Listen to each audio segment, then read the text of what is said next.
해군기. 이은영 소장님, 저는 정말 이 정부는 홍길동 정부 같아요. 바이든을 바이든이라 하지 못하고 우길기를 우길기라 부르지 못하며 축제를 축제라고 할 수 없는, 축제하고 현상하고 어떻게 다른지 설명 좀 해주시죠.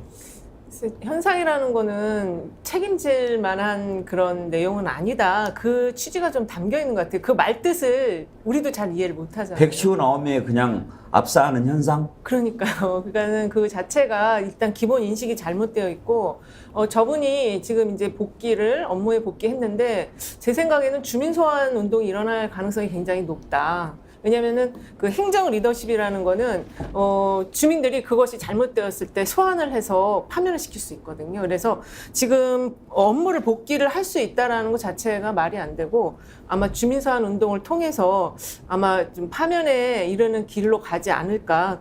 그리고 뭐 그 생각은 있어요. 지금 저분만 그 보석으로 나온 게 아니고 한 분이 더 있더라고요. 또 누구 담당자였던 예. 그분이 같이 나오긴 했는데, 용산구에? 네네. 예. 그 공무원이신 것 같아요. 근데 이제 그 어떤 준비되지 않은 상황에서 예기치 않은 어떤 그런 불행한 사안에 대해서는 또 이분들도 정신적인 치료를 받는 거는 좀 필요하다고 보거든요. 근데 어쨌든 이 공직을 수행할 수 없는 상황인데 지금 무리하게 지금 수행하려고 하는 거에 대해서는 주민들이 심판할 것이다. 저는 그렇게 보고 있습니다. 저는 이제 구제는 청문회를 하면 그런 것들이 다 나오니까 그래서들 안 하려고 하는 거 아닙니까? 그렇죠. 예. 근데 왜 이렇게 뭐 이제 이 부분은 문제가 안 된다고 생각하는 걸까요? 아니 지금 정부와 대통령실이 사실 대통령실이 문제예요. 지금 컨트롤 타워가 망가진 것 같아요.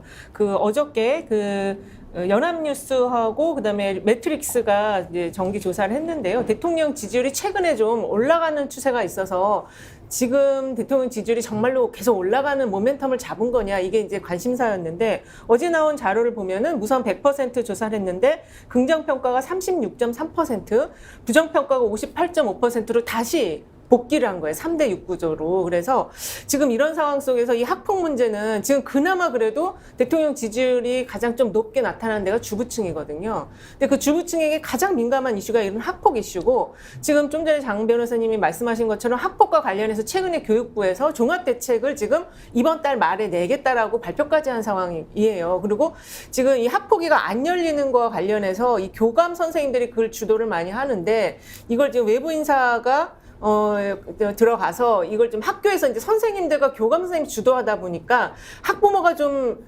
주요한 무슨 제 역할을 맡고 있는 분들이 조금 입김을 세게 넣으면은 선생님들이 그렇게 좀 대응을 잘 못하시는 분위기가 있어서 그걸 좀 막자라는 게 지금 교육부의 가장 중요한 이슈거든요. 근데 아주 그냥 딱 거기에 부합하는 사례가 지금 나왔잖아요. 한번 넘어가 보겠다, 이런 식의 태도로 간다면은 굉장히 좀 위험하다. 총선 때도 위험할 수 있고 그렇게 생각이 듭니다. 그리고 그 최근에 이제 이 학폭 관련해서 댓글도 좀 분석을 해봤어요. 근데 연지나 땡땡이는 아빠 찬스로 지금도 잘 살고 있구나.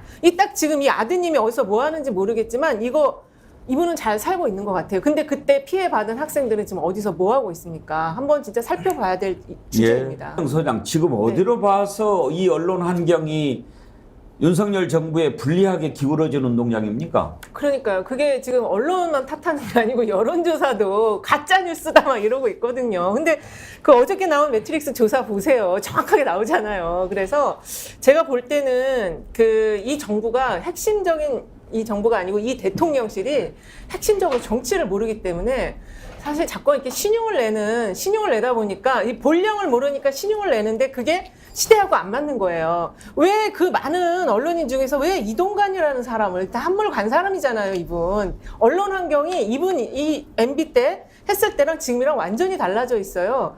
오히려 유튜브를 잘하는 분을 해서 했다면은 우리들이 이렇게까지 막 비판하고 이럴 수 없을 수도 있겠죠. 님한테 한번 여쭤보고 싶었어요. 지난번에 왜 아무것도 안 했는데 지지율이 조금 올랐대요? 아무것도 안 한 게 아니고 그 미국 방문한 그 여파가 조금 이제 제가 60대 이상 자담회를 해봤더니 그거에 대해서 평가를 하긴 하시더라고요. 그러니까 이게 분위기를 훈훈하게 만들어줬다. 그리고 미국과 어쨌든 더 밀착을 해야 되는데 그런 부분에서는 조금 역할을 했다. 이렇게 인정을 하시는 부분이 있어서 살짝 올라 몰랐던 것 같고 그 정도의 외교 랠리 속에서도 지지율이 떨어지거나 정체한다? 이건 진짜 문제인 거예요. 홍준표 대구시장이 60% 얘기 60%는 돼야 정상이라고 이야기를 했죠. 맞습니다. 예. 이은영 소장님 보시기에도 지금 정상적으로 되려면 한 60%는 나와야 된다고 보십니까? 네, 이 초기에 지금 악재들이 있어서 한 55 정도는 나와야 됩니다. 지금 1년밖에 안 됐기 때문에. 네. 아직 동력이 살아있거든요. 박지원 전 국정원장은 지금 지지율 이상 나오기 힘들 거다 이렇게 전망을 하던데요. 그 지금 이 후쿠시마 오염수 문제하고 이 지금 교육 학폭 문제가 이제 거의 이제 고착화가 됐어요. 3대 6구조로 고착화가 됐는데 이걸 완전히 그냥 콘크리트로 만들어 버릴 것 같아요. 저는 지지율이 올라가기가 40% 이상 올라가기가 쉽지 않은 게 뭐냐면 보수가 분열되어 있어요. 그렇죠. 그러니까 세부 내역을 보면 다 거기가 수치랑 데이터가 다 나와 있는데 보수가 다 윤석열 지지하는 건 아니잖아요. 이준석 지지하는 사람도 있고 유승민 지지하는 사람이 있고 나경원 지지하는 사람이 있고 뭐 안철수 지지하는 사람이 있잖아요. 그분들은 도저히 윤석열 대통령을 긍정적으로 평가하지 못하는 거예요. 보수가 분열되어 있기 때문에 지지율을 탄력받고 못 치고 올라간다. 그래서 저는 계속 얘기를 해요. 총선을 치르려면 내부가 분열이 되면 치를 수가 없다. 가장 기본적인 게 내부가 똘똘 뭉쳐 있어야 한다. 층이 분열된 이유가 그 사람을 품고 안 품고의 문제가 아니고 후쿠시마 오염수와 이 학폭이라는 이슈 때문에 이게 분열되어 있는 거거든요. 그 최근에 오염수 방출과 관련해서 여론조사 보면 PK 지역하고 오늘도 어저께인가 제주 지역 조사가 있었어요.